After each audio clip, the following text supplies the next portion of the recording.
в средното общообразователно училище Васил Левски. Специално оборудван с повече детски игри и съоръжения, салонът е предназначен само за учениците от начален курс, които до сега не са имали собствена спортна зала в училището, сподели неговия директор господин Антон Иванов. Лично той откри официалната част по отбелязване новата придобивка на учебното заведение с намерение тя да подпомогне физическата и спортна подготовка на мълчуганите. На един важен факт от летописа на СОУ Васил Левски. Откриването на кабинет по гимнастика и спортни игри за учениците от 1 до 4 клас. Той беше реализиран благодарение на ентусиазма и любовта към децата на СОУ Васил Левски. Кабинетът по гимнастика и спортни игри за начален етап на обучение ще осигури онези знания и умения, така необходими за физическата и спортната култура на учениците, ще развива и поддържа физическата дееспособност, ще ги подготвя за качествен и здравословен начин на живот. Другата интересна новина около модерната спортна зала в СОУ Васил Левски е, че в нея ще се провеждат и часовете по паневритмия. Заедно с Национална спортна академия и Сдружение Паневритмия работиме вече трета година по модела обучение по паневритмия, който е оздравителен модел. Миналата година ние работехме с деца от това училище, тази година вече ще работим с повече деца от това училище. Защо е добре да си играе паневритмия? Опитът, който имаме с всички деца, които работихме в цяла България, това са някъде около 18 града, показа, че чрез динамиката на движение, чрез песничките, чрез музиката, чрез заниманията в ритмиката се снижава агресията в училище. Нещо, което е изключително актуално. Заедно с това децата преживяват много приятно това, че се движат, заедно с това, че текстовете са свързани с природата. Те се свързват точно в зимния период, когато е толкова студено, толкова бедно на цветове. Тогава те отново преживяват пролетта и това съхранява тяхната физическа и психическа устойчивост през този период. Заедно с това груповия модел помага децата отново да станат приятели, но по различен начин. Те учат в класната стая, те там общуват по най-различни начини и методи. Но тук са нови приятели, защото имат време да се опознаят и в самото движение, и в песничката, и в общуването. И мисля, че това е изключително полезно днес, когато за жалост училището стана фокус на всичките проблеми на гражданското общество. Трябва да направим нещо и добре е, че се намират директори, които са готови да експериментират и да прилагат този нов модел. За сега групите по паневритмия във Васил Левски са две. Има една и в основно училище Климент Охридски. Техен ръководител е Антоанета Янкова, която с радост отбелязва оздравителния ефект на техниката. Релаксацията у децата бе видима днес след упражненията, които демонстрираха те пред своите гости, началникът на отдел образование госпожа Иванка Иванова, училищното настоятелство, родители и съученици.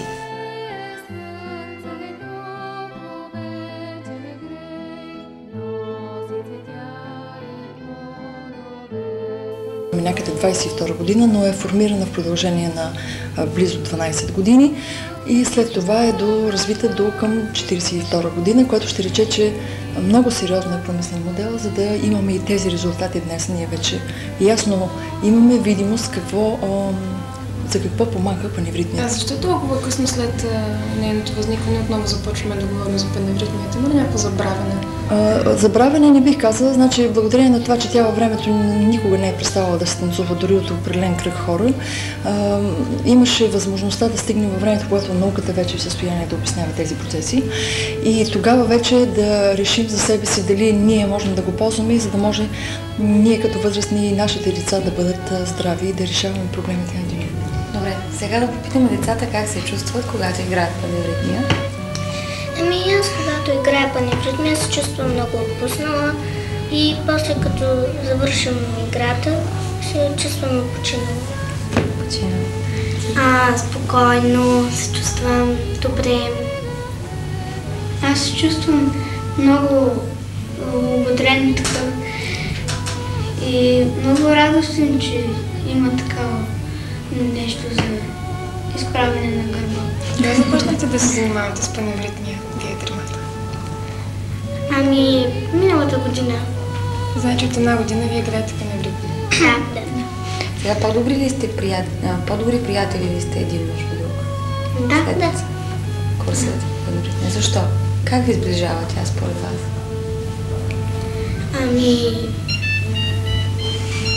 Чрез движенията, чрез разходките в парка.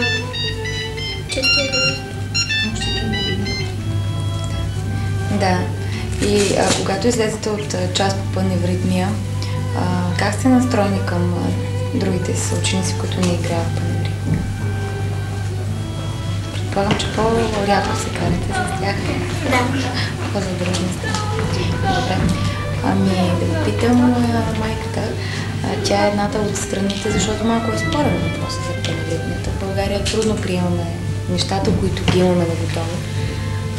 Как приехте, с какви чувства приехте курса по паневритмия? Спорен е въпросът. Аз не смятам, че по въпроса трябва много да се спори.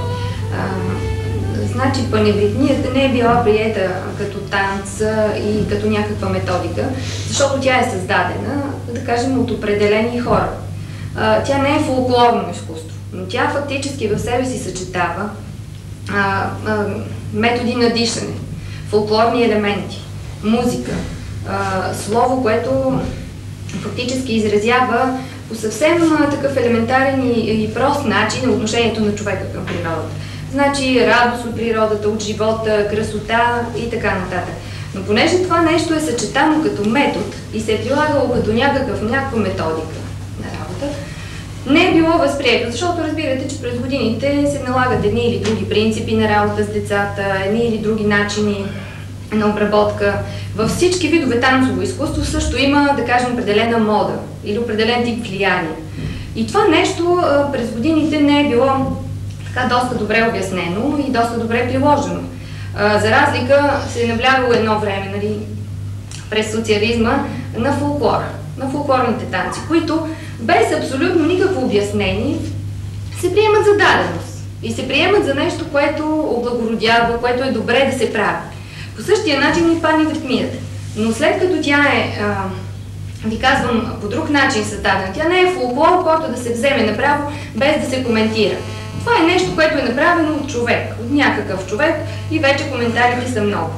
Вие занимавате ли с паневритмия? Да, не се занимавам, но така съм се занимавала да разуча по-подробно основите на паневритмията, произхода и влиянието, нали, върху човека, когато я играе.